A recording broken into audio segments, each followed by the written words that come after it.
Waking up, having breakfast, taking the kids to school, working, having lunch, cleaning the house, resting, and the next day we do it all over again. We live in a daily routine, otherwise our lives would be a mess.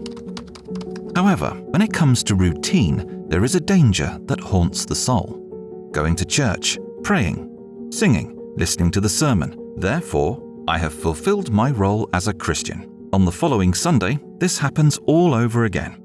This is where the expression going on autopilot comes from. This term is often used in aviation. With the modernization of airplanes, the autopilot mode greatly facilitates the life of pilots.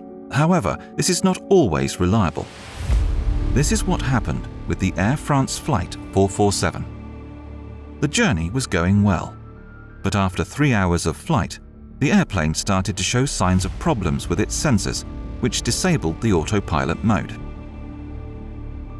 At that moment, the flight captain was not in the cockpit. The co-pilots tried to control the situation, whilst they tried to call the captain. However, their lack of experience meant that they made wrong decisions in his absence. The captain re-entered the cockpit when the airplane had started to fall and turned upside down abruptly. There was no time left for anything else. The airplane plunged into the sea.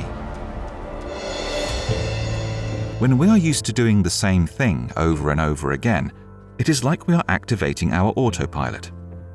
It is at this time that we are more vulnerable to the devil, because in a moment of distraction, he can launch his attack.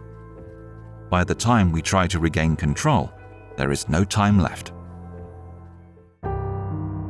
There are many people in the church and in the work of God who are doing everything on autopilot.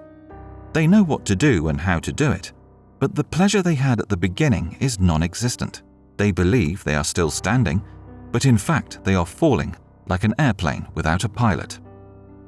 We must be careful with successes, lack of battles and moments of glory. These usually lead us to a place of inertia.